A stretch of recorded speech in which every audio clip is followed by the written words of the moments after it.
Hello everyone, welcome to double academy. बघा, मालेगाव मनपामध्ये जी एएनएम ची वॅकन्सी आलेली आहे त्यासाठी जो सिलेबस आहे त्याची डिटेल टॉपिक लिस्ट आपण या व्हिडिओमध्ये पाहणार आहोत.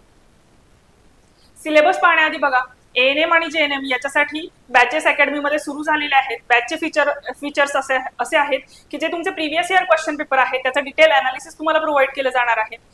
तसेच तुमचा जो सिलेबस आहे तो कम्प्लीट कव्हर केला जाणार आहे आणि तुम्हाला ई बुक, टेस्ट सिरीज आणि नोट्स या प्रोव्हाइड केल्या जातील जर तुम्ही बॅच परचेस केली तर. तसेच तुम्ही लेक्चर कितीही वेळा पाहू शकता आणि व्हिडिओ डाउनलोड देखील करू शकता. या रिगार्डिंग जर तुमचे काही डाऊट असतील तर तुम्ही 8010457760 या नंबरवरती कॉन्टॅक्ट करू शकता. आणि बघा, होळीनिमित्त अकॅडमीमध्ये ऑफर सुरू आहे. तुम्ही टेट असेल, एएनएम जेएनएम असेल किंवा एमपीडब्ल्यू यापैकी कोणतीही बॅच जर परचेस केली तर ती तुम्हाला 2000 रुपीजमध्ये भेटणार आहे आणि त्याची व्हॅलिडिटी जी असणार आहे ती 1 इयर असणार आहे. त्यामुळे जर तुम्ही बॅचेस जॉईन केल्या नसतील तर लवकरात लवकर जॉईन करून घ्या, कारण सध्या ऑफर सुरू आहे. तुम्ही कोणतीही बॅच जॉईन केली तर ती तुम्ही 2000 रुपीजमध्ये जॉईन करू शकता आणि व्हॅलिडिटी त्याची 1 इयर असणार आहे. बघा, टेटसाठी बॅच पण सुरू झालेली आहे. तर या व्हिडिओमध्ये आता आपण बघूयात की डिटेल जो सिलेबस आहे एएनएम एक्झामसाठी तो काय असणार आहे. तर बघा, या डिटेल टॉपिक लिस्टमध्ये फर्स्ट जो सब्जेक्ट आहे तो इंग्लिश आहे. मग इंग्लिशमध्ये कोणते कोणते टॉपिक्स इन्क्लुडेड आहेत तर इंग्लिशमध्ये तुमचं इंग्लिश ग्रामर असणार आहे. इंग्लिश ग्रामर आहे, तसेच फिल इन द ब्लँक्स टाईपचे क्वेश्चन तुम्हाला विचारले जातात. स्पॉटिंग एरर टाईपचे क्वेश्चन देखील विचारले जातात. ग्रामर असेल, स्पॉटिंग एरर या टाईपचे क्वेश्चन या एक्झाम मध्ये तुम्हाला विचारले जातील.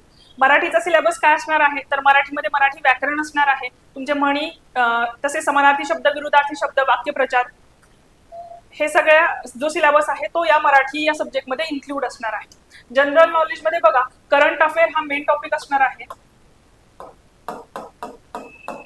करंट अफेअर्स वरचे क्वेश्चन तुम्हाला येतील. तसेच इंडियन पॉलिटी, जिओग्राफी, हिस्ट्री याच्यावरचे क्वेश्चन देखील या जनरल नॉलेजच्या सेक्शन मध्ये विचारले जातात. आणि लॉजिकल ॲबिलिटी मध्ये कोणते कोणते क्वेश्चन विचारले जातात तर मॅथ्स वरचे, रिझनिंग आणि मॅथ्स याच्यावरचे क्वेश्चन जे आहेत किंवा क्वाड्रॅटिक इक्वेशन टाईपचे जे क्वेश्चन असतील ते सगळे या लॉजिकल ॲबिलिटी सेक्शन मध्ये विचारले जातात. तर बघा, तुम्हाला सगळ्यांना माहित असेल की एएनएम आणि जेएनएम या एक्झाम मध्ये 2 सेक्शन्स असतात. एक नॉन टेक्निकल सेक्शन असतो आणि एक टेक्निकल सेक्शन असतो. हे जे आपण 4 सब्जेक्ट बघितले हे सगळे नॉन टेक्निकल सेक्शन मधले सब्जेक्ट होते. आणि आता टेक्निकल सब्जेक्ट मध्ये कोणते सब्जेक्ट असणार आहेत तर ते तुमचे नर्सिंग मॅनेजमेंट असेल, पीडियाट्रिक नर्सिंग असेल, अॅनाटॉमी असेल, असे जवळपास 16 सब्जेक्ट इन्क्लुडेड आहेत.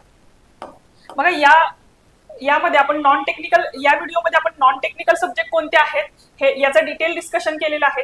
त्याच्यामधले टॉपिक कोणते इन्क्लुडेड आहेत हे आपण पाहिलेलं आहे.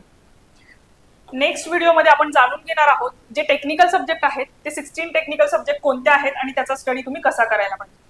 ठीक आहे, मला वाटते आता तुम्हाला डिटेल सिलेबस या एएनएमच्या एक्झामसाठी कोणता असणार आहे हा समजला असेल. बघा, आणि नॉन टेक्निकल सब्जेक्ट तुमचे 16 असणार आहेत, ते कोणते आहेत ते आपण नेक्स्ट व्हिडिओमध्ये बघूयात. बघा, एएनएम जेएनएम ची मेंटॉरशिप बॅच पण अवेलेबल आहे. मग मेंटॉरशिप बॅच मध्ये नॉर्मल बॅच पेक्षा वेगळे कोणते फीचर्स ऍडेड आहेत तर रेग्युलर बॅचचे सगळे फीचर याच्यामध्ये ऍडेड तर आहेतच, पण दर 10 स्टुडंटच्या पाठीमागे एक मेंटॉर तुम्हाला प्रोव्हाइड केला जाणार आहे. ते मेंटॉर तुम्हाला गाईड करतील की तुम्ही कशा पद्धतीने अभ्यास केला पाहिजे, तुमचं डेली टाइम टेबल काय असायला पाहिजे आणि तुमच्या टेस्ट सिरीजचं अनालिसिस करून ते तुम्हाला गाईड करतील की तुमचा सब्जेक्ट कोणता वीक आहे आणि तो तुम्ही इम्प्रूव्ह कसा केला पाहिजे. त्या रिगार्डिंग जरी तुम्हाला काही डाऊट असतील तर तुम्ही 8010457760 या नंबरवरती कॉन्टॅक्ट करू शकता. बघा, तसेच अंगणवाडी सुपरवायझरची सुद्धा बॅच सुरू झालेली आहे. बॅचचे फीचर्स सेम असणार आहेत. तुमचे जे प्रिव्हियस इयरचे क्वेश्चन्स आहेत ते तुम्हाला डिटेल अनालिसिस करून भेटणार आहे. तुमचा सिलेबस कव्हर केला जाणार आहे आणि ई बुक, टेस्ट सिरीज आणि नोट्स या तुम्हाला प्रोव्हाइड केल्या जातील जर तुम्ही बॅच परचेस केली तर. व्हिडिओ तुम्ही कितीही वेळा पाहू शकता आणि व्हिडिओ डाउनलोड देखील करू शकता. तर बघा, या रिगार्डिंग जर तुम्हाला काही डाऊट असतील तर तुम्ही या नंबरवरती कॉन्टॅक्ट करा आणि जर तुमचे फ्रेंड्स किंवा तुम्ही कोणीही एक्झाम देत असाल तर ही इन्फॉर्मेशन त्यांच्यापर्यंत नक्की पोहोचवा. थँक्यू.